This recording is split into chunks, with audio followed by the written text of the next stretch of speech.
Have you ever stared into a mirror in the dark, feeling like something might be staring back at you? The legend of Bloody Mary has haunted generations, daring those who hear her name to summon her through an eerie ritual. But what happens when curiosity turns into terror? What lies beyond the reflection? Today, we're diving into 3 bone-chilling, real-life stories of people who claim to have invoked Bloody Mary and paid the price. Bloody Mary is more than just a childhood game.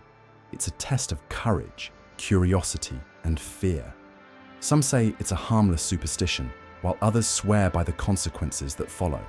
These stories will take you to the edge of your seat, blurring the lines between legend and reality. Stay with us as we unravel these terrifying accounts. Whether you're a skeptic or a believer, one thing is certain. After hearing these stories, you'll never look at a mirror the same way again. Are you ready to confront the unknown? Before we dive into the chilling stories, let's explore the origins of Bloody Mary and why her legend has stood the test of time.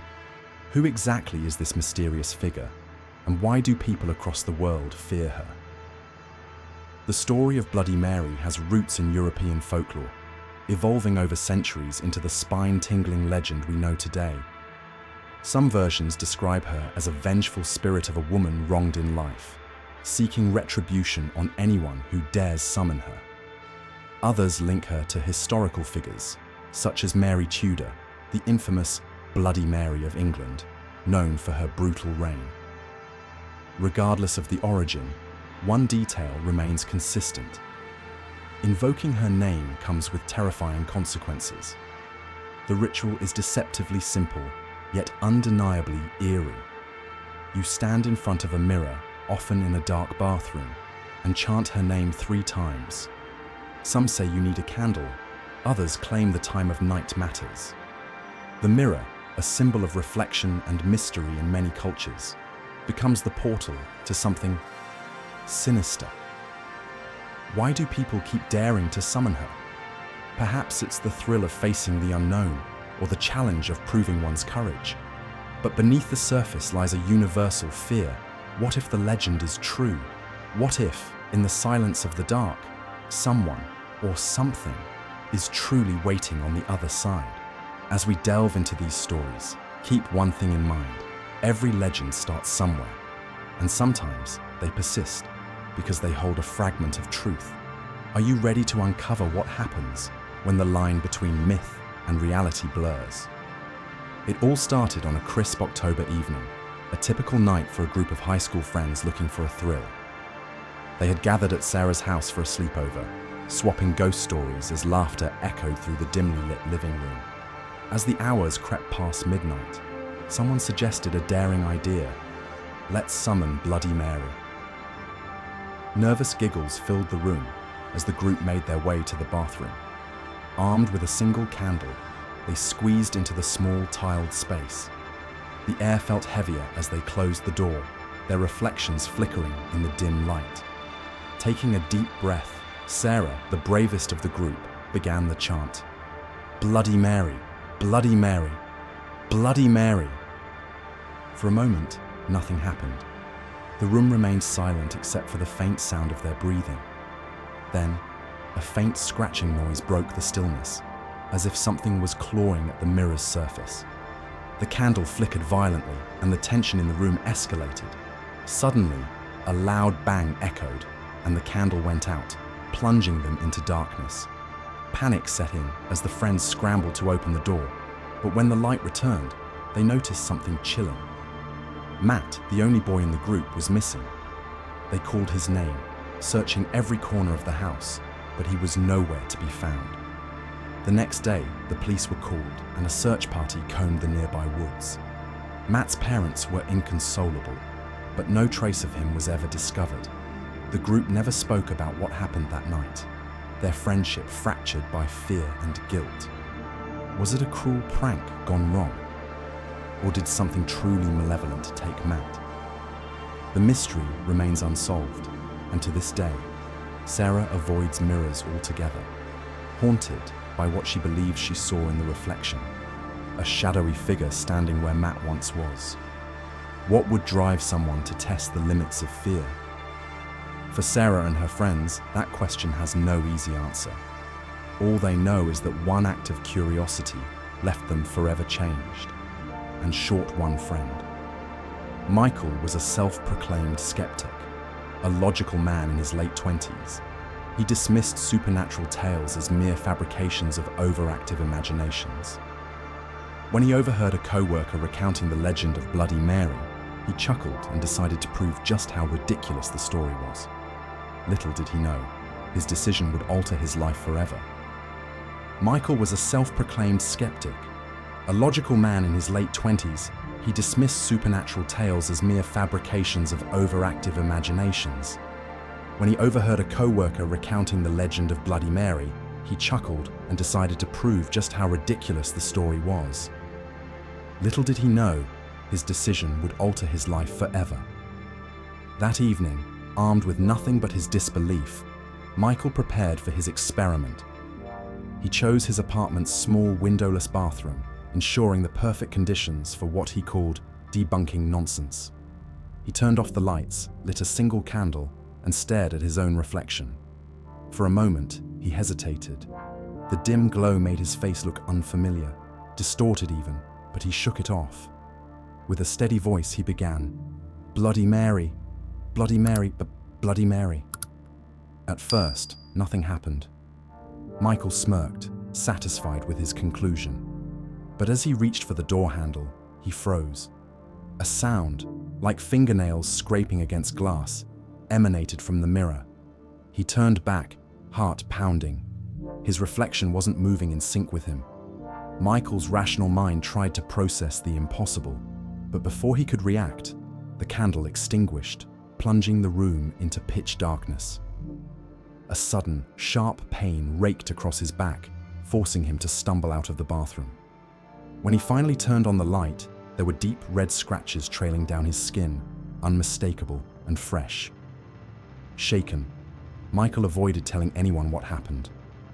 Over the following weeks, however, strange occurrences began to plague him. Objects in his apartment would move without explanation. He often woke up in the middle of the night, certain he wasn't alone. His once logical demeanor deteriorated into paranoia, leaving him isolated and terrified. Months later, Michael confided in a close friend, admitting what he had done. His friend, a believer in the supernatural, warned him that such rituals could leave a door open, one that's not easily closed. Whether that door remained ajar, or Michael's own mind unraveled under the weight of fear, is unclear. Michael no longer considers himself a skeptic. He refuses to have mirrors in his home and avoids discussing that night. One thing is certain: his curiosity came at a cost he never anticipated. Emma was only 16 when she encountered the legend of Bloody Mary. It started as a schoolyard dare, her friends teasing her for being the brave one in their group. On a cloudy afternoon, the group gathered in the school's restroom, a place already infamous for its eerie atmosphere. The fluorescent lights flickered occasionally, and the cracked mirrors seemed to amplify the unease. "Come on, Emma," one of her friends goaded. "It's just a game. You're not scared, are you?" Determined to maintain her fearless reputation, Emma stepped forward. The group huddled behind her, their phones ready to record. She took a deep breath and began, "Bloody Mary, Bloody Mary, Bloody Mary." For a moment, nothing happened. The girls giggled nervously, whispering about how silly the whole thing was. But then, Emma's expression changed. Her wide-eyed stare froze on the mirror as the air around them grew colder. "Do you see that?" she whispered, her voice barely audible. The others leaned in, but before they could respond, the lights flickered violently and went out. The girls screamed as chaos erupted in the pitch-black bathroom. When the lights returned moments later, Emma was on the floor, trembling and pale. She refused to explain what she had seen. "It wasn't me in the mirror," was all she could muster, before breaking down in tears. Over the following weeks, Emma's behavior changed drastically. She avoided mirrors entirely, covering the ones at home and at school. Her once bubbly personality was replaced by a haunted silence, and she claimed to feel watched wherever she went. Her parents, desperate for answers, took her to therapists and even a local priest. But Emma remained closed off, refusing to recount the details of that afternoon. All she would say was, "It wasn't a reflection. It was her, staring back at me." Though years have passed, Emma still avoids mirrors, unable to forget what she saw. Her friends, once skeptics themselves, now refuse to talk about that day. The memory lingers like a shadow, a chilling reminder of how even the most innocent dares can open the door to the unknown. Why does the legend of Bloody Mary hold such power over our imaginations? What is it about these stories that chills us to the bone, even when we know they might not be real? To answer this, we must explore the psychology of fear and the universal themes that make legends like this so enduring. At its core, the fear surrounding Bloody Mary taps into a primal part of the human psyche. Mirrors, long associated with mystery and self-reflection, often serve as symbols of the unknown in folklore. They show us a version of ourselves, but the idea that something unnatural could exist within them triggers an unsettling sense of vulnerability. After all, the mirror isn't just a tool, it's a portal, a place where the lines between reality and imagination blur. The ritual itself adds another layer of unease. Standing in a darkened room, chanting a name into a mirror, isolates the participant from the comfort of normalcy. The silence, the darkness, and the anticipation work together to heighten the senses. Even skeptics can't help but feel a flicker of dread as their mind begins to play tricks, amplifying every sound and shadow. Beyond the psychological aspects, Bloody Mary resonates because it's a shared story. Many people have heard of her or even tried the ritual themselves, making it a cultural touchstone. The communal nature of these legends allows them to persist, passed down through generations as cautionary tales or thrilling dares. Ultimately, these stories scare us because they challenge our sense of control. They remind us that there are things in the world, or perhaps in our minds, that we can't fully understand. And whether or not Bloody Mary is real, the fear she inspires certainly is. Bloody Mary's legend is more than just a tale whispered in the dark. It's a reflection of our deepest fears and the mysteries we can't explain. These stories, whether based on real events or products of our imagination, show how curiosity and bravery often walk hand in hand with danger. After hearing about the terrifying experiences of Sarah, Michael, and Emma, one question remains. Would you dare to summon her? What makes this legend so powerful isn't just the stories themselves, but the way they challenge us to confront the unknown. Even skeptics like Michael have found themselves questioning reality, and for those who believe, the consequences are chilling. Mirrors, darkened rooms, and whispered chants seem simple enough, until you experience the weight of fear they carry. Now it's your turn. Have you ever tried to summon Bloody Mary, or do you know someone who has? What happened? Share your thoughts and stories in the comments below. And if you enjoy exploring the boundary between myth and reality, make sure to subscribe and hit the notification bell. There's more to uncover in the shadows. In our next video, we'll dive into urban legends that inspired real-life crimes. You won't want to miss it.